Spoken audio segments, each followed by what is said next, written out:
Hello and welcome to this Black Talk Radio News Commentary. My name, of course, is Scotty Reed. I'm broadcasting from behind the enemy lines of USA Inc. It wasn't that long ago that I did a podcast, and I can tell you here in just a moment the exact date that I did this podcast. Pull that up. If you're not subscribed to Black Talk Radio News with Scotty Reed, please go to blacktalkradionetwork.com. Not only subscribe to this podcast, but there are plenty of other constructive podcasts that I think and a lot of other people think is worth your listening to. So support independent black media. So I did a podcast on February the 12th. Trump's impeachment trial reveals flaws in the U.S. Constitution. So if you haven't had an opportunity to listen to that, let me give you a quick rehash. The Constitution is flawed in the way that it laid out an impeachment trial. Okay? And what do I mean? What I mean is it's not like a criminal trial or even a civil trial when you sue someone, like let's say you sue your neighbor over a property line dispute, and they will impanel a jury, supposed to be an impartial jury with impartial jurors, right? And it's only 12 of them, okay? But it's not hundreds of people who have allegiances to parties and individuals who are, it does, the Senate impeachment trial process is nothing that makes sense to me. And then, when you look at when a jury votes in a criminal or civil trial outside of the U.S. Senate, in the courts of the United States, it's always a secret vote. It's a secret ballot, unless jurors come out later, unless they're under a gag order, but they come out later and speak on how they voted. If they all vote one way, like if it's 12-0, then, it doesn't matter. They all voted. You know who voted for this. But if they want to make their identities public, you don't know those people's names. And because of the nature of politics and partisanship in the United States, it makes no sense to have a partisan Senate trial. It just makes no sense whatsoever. So that's what that podcast was about. The U.S. Constitution is flawed, and people, I think I've heard George Bush, and I hate to be quoting him or his administration, say that the United States Constitution is a living document. And it does provide for legal ways to repeal amendments, to add amendments, to change the U.S. Constitution. And I think that's one thing that needs to be changed right there. The future impeachment trials. I think there should be like a lottery system put in place. There's got to be a more scientific way to pick jurors. And then you don't need the entire jury pool. Let's say 12 Republicans and 12 Democrats. And I guess, if we had 12 independents, and let that be representative as the entire body. The rest of this was just straight up political theater, and it was just torturous to watch, especially the outcome.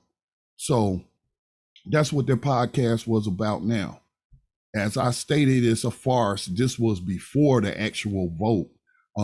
And just to add more to what a farce it was, you had the Democratic leadership cave in to actually call in witnesses because the Republicans threatened to use the filibuster in the future, if I remember the stories and the chatter about it correctly. So they're going to go ahead without calling any witness. They could have called insurrectionists themselves who are in criminal courts of law or in that process, saying that they were there because Donald Trump sent them there. Okay.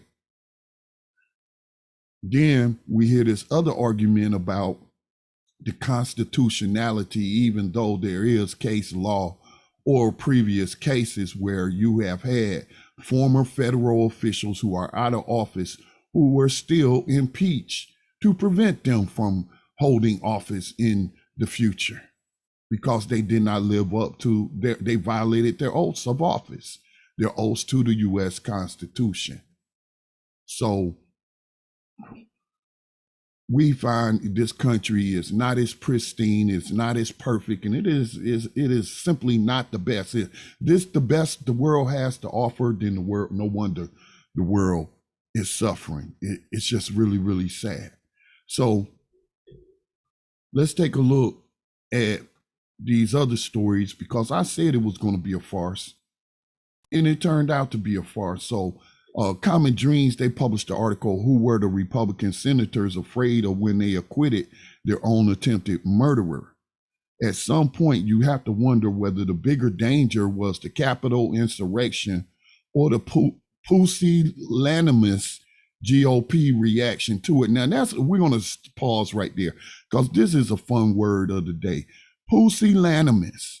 I had to go look that word up. You know, one of my high school English teacher, that was an exercise she recommended to us, or had us doing, is reading the newspaper and circling words we didn't know, and then we had to look up the definitions, and then we talk about them in class. So I always kept that habit of, when I come across words I don't know how to pronounce, I looked them up.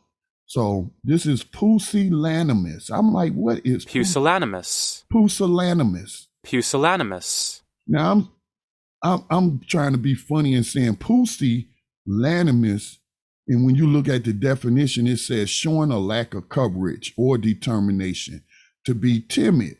So in the context of what they're saying about the GOP party and the senators who failed to convict a man who could have been an accessory to their own murders, calling them pusillanimous.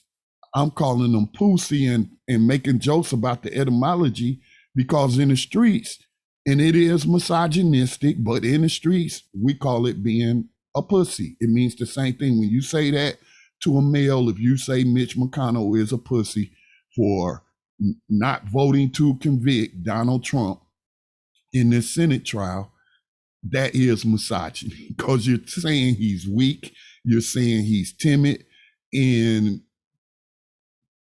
what are pussies normally tied to but women. So you're saying, in effect, women are weak. So I thought that was a fun word of the day. And, you know, the author goes on to say, the odious Trump once smugly observed that I could stand in the middle of Fifth Avenue and shoot somebody and I wouldn't lose voters. When it comes to the Republican base, he was clearly correct. Although there have been thousands of them peeling off from the Republican Party by the thousands. I think it's in the tens of thousands by now, and even talk of them forming a third party. But he has his base, his neo-Confederates and white nationalists in that base. He still has them. The opinion polling shows that registered Republicans still overwhelmingly support Trump, even after he unleashed a mob on the Capitol in a way that resulted in the murder of policeman Brian Sicknick. And that wasn't the only death as a result of this insurrection coup attempt.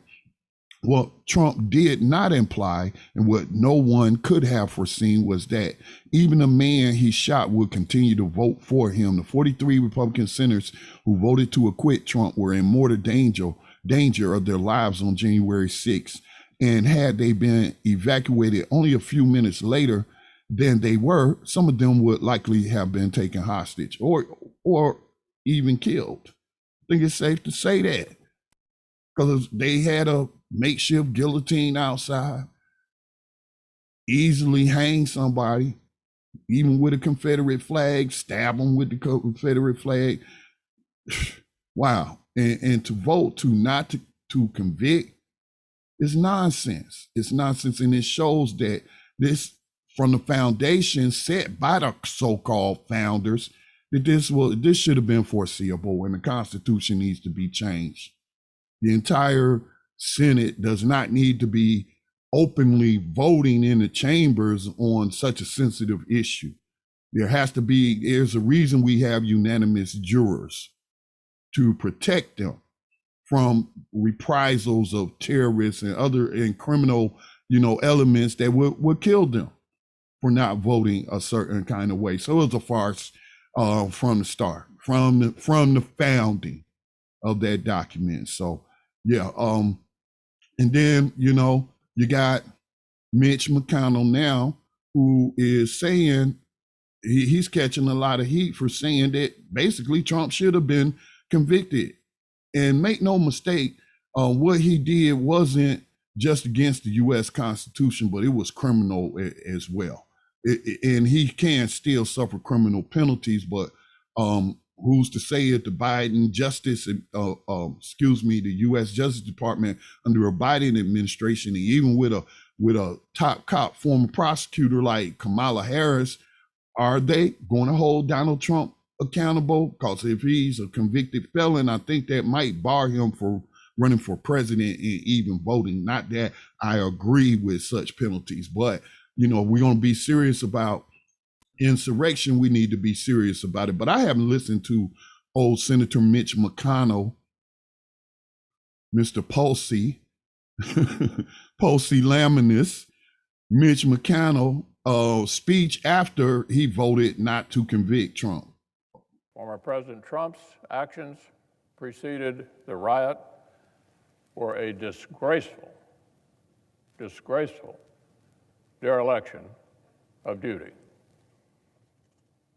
There's no question, none, that President Trump is practically and morally responsible for provoking the events of the day. What is practically, Mitch? You mean criminally responsible? And, you have U.S. attorneys in Washington, D.C., and you have local prosecutors for that city. And Donald Trump can be charged criminally, just as his useful idiots, admitted useful idiots who are regretting what they have done, stand to face criminal charges as we speak. No question about it. The people who stormed this building believed they were acting on the wishes and instructions of their president. And having that belief was a foreseeable consequence of the growing crescendo of false statements, conspiracy theories, and reckless hyperbole, which the defeated president kept shouting into the largest megaphone on planet Earth. We don't even have to listen to the other minute and a half. That just says it all right there. How could you not vote to convict unless you are a political coward who has given in to the mob because you are afraid of losing votes? I think Judge Gaston, I can't remember his first name, but this is North Carolina history, but he ended up on the North Carolina Supreme Court, and he was a slaver and became abolitionist, a slavery abolitionist. The county I live in, Gaston County, was named after him, and I just can't recall his first. It might be William Gaston. But I was doing some research on this area and the person for who is named, and he has said he had made commentary about weak-kneed political cowards who, instead of voting, and using their power to do what's morally right, giving in to the very loud, terroristic mob. And that's what you see today, going on today, whether from the county level, at the Gaston County level, or you're talking about nationally and these Republican senators, including a black one, Tim Scott out of South Carolina. Come on, man. But anyway, yeah. So that's my commentary on this. I called it beforehand and just said that the foundations were flawed. So what do we expect? Do we expect justice to come out of there? It could have happened, but you didn't have enough Republicans with the spine to do what was morally right, actually legally right. You could say they're in dereliction of their duty and in violation of their oath to the Constitution, to all enemies, and in opposition to all enemies, foreign and domestic, by voting to acquit enemy number one, Donald J. Trump. Wow. This is where we at. There is no rule of law in America. So, you know, people who want to talk about law and order don't practice law and order for the most part. For the most part, they don't. And even here in North Carolina, they're going after Senator Richard Burr, one of North Carolina's 2 senators, which those 2 senators, both Republicans, split. I think it was Tom Tillis voted not to convict, and you had Senator Richard Burr vote to convict Trump. And now North Carolina neo-Confederate Republicans is talking about censoring Senator Burr for his conscious vote. And I'm at total disagreement on probably 75% of policy-wise with Richard Burr. But when it comes to this, he voted the correct way, what the evidence supported, without witnesses. But anyway, this has been a Black Talk Radio News commentary. Please support the production and the elevation of independent Black media. You can share this content, but more importantly, make a tax-deductible donation to the North Carolina-based nonprofit Black Talk Media Project. You can do that via blacktalkradionetwork.com. Peace and blessings to all. Be safe.